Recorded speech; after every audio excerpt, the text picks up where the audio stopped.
Authority Legislative Committee meeting. It's August 3rd. It's 9 a.m. and I'm calling this meeting to order. We're going to start by going around the room and introducing ourselves. Gina, would you like to start? Gina Driscoll, St. Petersburg City Council. David Albritton, City Clearwater Council. Dan Saraki, Chairman and Mayor of the City of Oldsmar. Jamie Robinson, Commissioners in the City of Largo. Jeff Gow, Dunedin City Commissioner. And Brad Miller, CEO of PSDA. Welcome, everyone. Glad you're all here. Item number 2 on the agenda is our public comment. Do we have any public comment? No public comments. All right, we'll close the public comment. Item number 3, action items. Approve the July 13th, 2022 minutes. I need a motion? Move approval. Second. I have a motion and a second. Any other discussion? All right, all in favor signify by saying aye. Aye. Any opposed? Motion passes. Item number 4 is our update, 4A, federal legislative update. Harry, are you there? No, Oh, it's Ron. No? no, it's there. There is Harry. You're Oh, quiet. he's in the car? Let's see if we can turn it up. Can't really hear you. No. Wow. You have it on Up all the blast. way. You'll have to yell.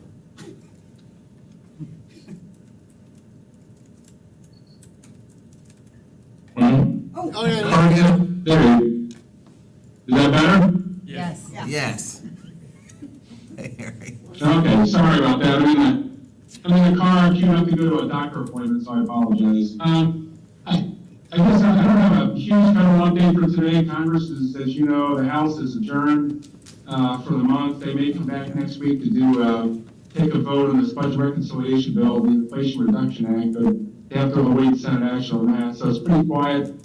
Just prior to adjourning, the House and Senate Appropriations Committees completed all their appropriations work, and the numbers are really strong continue to be strong for transportation and transit programs. So that bodes well in combination with the infrastructure bill from last year. There are lots of resources for PSTA to compete for going forward over the next year, so that's good news.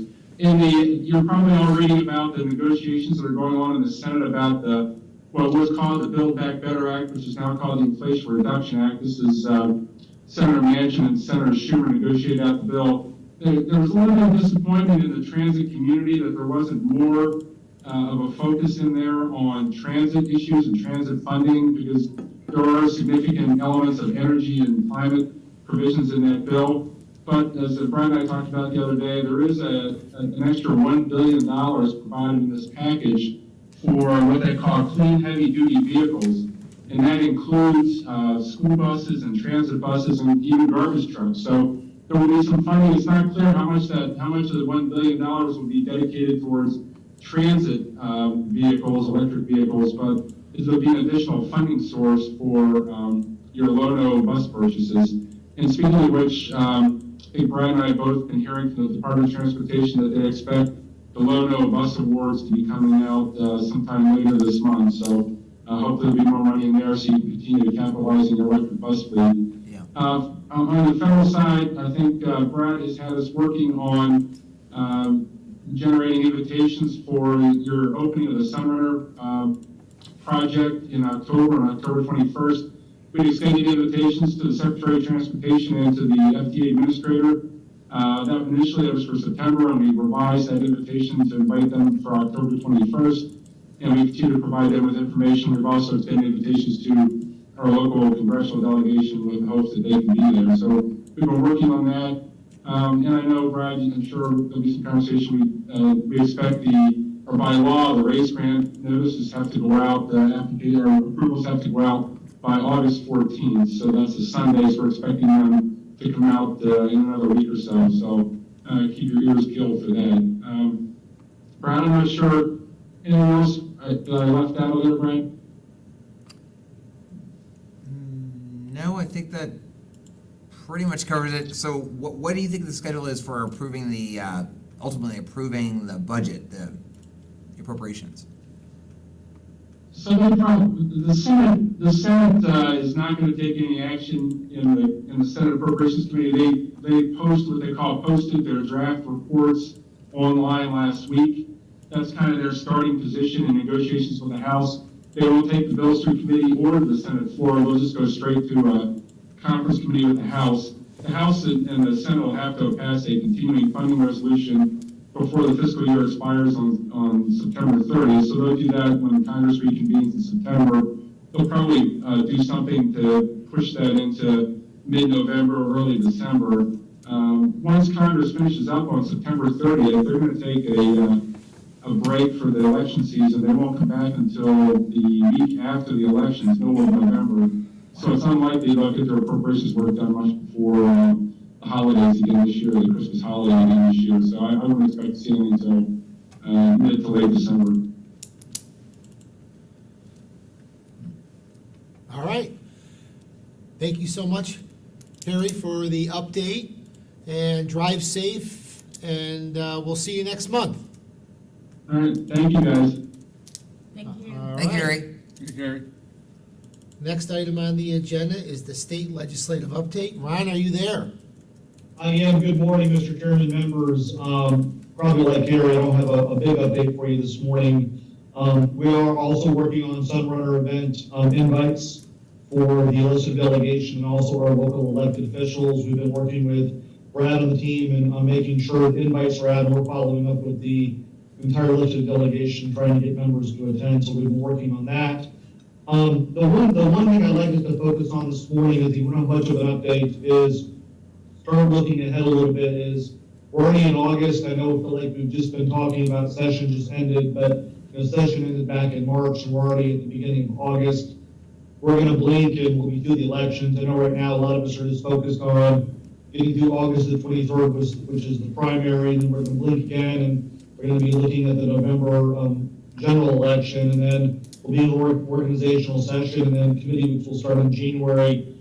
Is the one thing I'd like for the committee to start thinking about is, from a timing standpoint, maybe of us bringing back an agenda to you sometime in October potentially, maybe November at the latest. I think what we'd like to try to propose is maybe having a draft agenda for you all to review in October, and then possibly have the board approve either in October or November. Depending on what we're going to bring back to you in October, we could potentially have the committee approve that in November, have the full board approve it in November, but I think we, in a perfect world, I'd like to have the agenda for this year be approved by November. They give us the committee weeks in December, January, and February to work. We don't have the committee week agenda out yet. We know the organizational session will be the Tuesday of Thanksgiving week, which would probably be short. They'll go up and put, they'll install the new Senate president, the new speaker, as well as all the new House members and senators. And then December, we would guess probably is more of a, most likely, we have a lot of new members coming in Tallahassee this year, so we'll probably use that more as a week of training for new members. And then I think we'll have 2 weeks in January for committee weeks, 3 in February.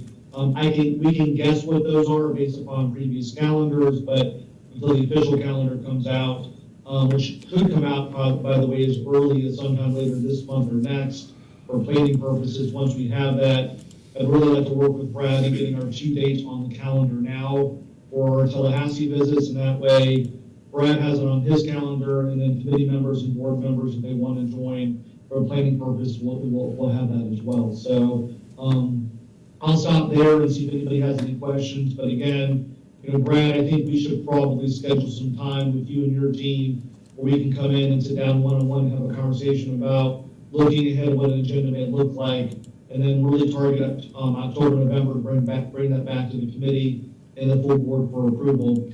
I'm hoping by that date, a couple of things will resolve themselves. The VW settlement money, I'm hoping it will resolve itself between now and then. And also the Rule 1490 issue from a rulemaking standpoint, that also will solve itself between now and us bringing back an agenda to you in October. So with that being said, I'll stop and see if any board members or committee members have any questions. All right, does anybody have any questions for Ron? Nope. All right, Brad? Thank you, Ron. So you're saying that with the hopes that somehow VW settlement and the 1490 will not appear on our 2023 legislative session for the 18th year in a row. That is my goal, Brad, because I'm sure you're tired of talking about it just as much as we are. So I'm hoping that DOT will finalize the rulemaking process and have language that hopefully, we're all being told, including Uber, by the way, that Uber's being told the same thing, that everybody's gonna be fine with the language, but nobody's seen the language, is hopefully we can get that off the list. VW settlement, I feel more confident about that because I know that the governor's office is pushing to get that approval process done sooner rather than later. So I'm hoping that VW will kind of come in for a landing, hopefully sometime, if not this month, next month at the latest. Hopefully. Yeah. Okay. All right. Yeah, we'll get working on that. Probably bring a draft, or, a draft legislative agenda for 2023 to the committee at your, probably, so maybe we'll try to get it by the September meeting to this committee, and then that way it can be approved in October. We don't have a meeting a board meeting in November, so if there's gonna be committee weeks starting in December, try to get it done like that schedule. All right. Ron, thank you so much for joining us today. It's always a pleasure to see you. We appreciate everything you do for us. Oh, David, you have a question? No, I'm just saying, thanks, Ron. Oh, okay. All right, Ron, again, thank you again for all you do for us. We really do appreciate your hard work up there. Thank you, everybody. Have a good rest of the week. We appreciate it. Brad, we'll be in touch. Okay. All right. Next item on the agenda is other business. Does anybody have any other business they'd like to share with the team? I can share with you, if it's okay, Chair. Sure. That, I think it's, we're actually meeting later today. It's not really related to, this is not PSD legislative initiative, but it is related to our partners at T-BARTA. As you know, they have discussed, the T-BARTA board met in July, or not the full board, but the committees of the board met to discuss the future of the agency, given that the governor has vetoed their funding for many years in a row. So we've been meeting with the executive director of T-BARTA and I met with Commissioner Flowers, who's PSBA's representative on T-BARTA, about the future. And then today, I think later this afternoon, Ron Pearson, the executive director, David Green, and I are meeting. And then tomorrow, Debbie and I are gonna meet with Secretary Gwynn, the FDOT secretary, about, it looks like financially that T-BARTA has enough COVID relief dollars to last them for about maybe up to 2 years from now, would you say, Debbie? I would say, Maybe not. where it'd probably get them into early, maybe the end of '24, and they've built up a reserve now of around $800,000. Plus, there's only a little bit left of the COVID relief funds. So that will help get them to at least 24. Yeah. I think there is very different opinions on the T-BARTA board. So some T-BARTA board members just want to keep moving forward and keep applying for state dollars and hopefully having some time the governor not vetoing it. And other board members want to kind of look to the future as trying to do something different. So that's what we're going to talk to Secretary Gwynn about. I've got an idea on just a down the road plan B. Maybe T-BARTA could still exist, but maybe more at the local level rather than really be a state funded thing. But we'll see. I mean, it's not immediate. It's just down the road. Okay. Anything else you want to share with us? I have a question about that. Sure. Has there been any discussion of possibly rolling it into the Tampa Bay Regional Planning Council so that there's still, Yeah. so that it still exists, but on a regional level, but not on its own. Yeah, Part of that, because that's something that already exists. It doesn't favor Pinellas or Hillsborough or Pasco. I mean, right. No, I think that's a great idea. And we broached that subject with Sean Sullivan, the executive of the Regional Planning Council. He was a little hesitant about it. I mean, the discussion was during the legislative session, so he was a little bit nervous about it at that time. I think perhaps we had another discussion with him now, or not during legislative session when right. stuff in Tallahassee is hot and heavy, maybe might be better. But, you know, as you know, the Regional Planning Council has sort of shifted their sort of focus a little bit. So I think he had a lot of questions about whether that would make sense or not, back then. But we'll reach out to him again, yeah.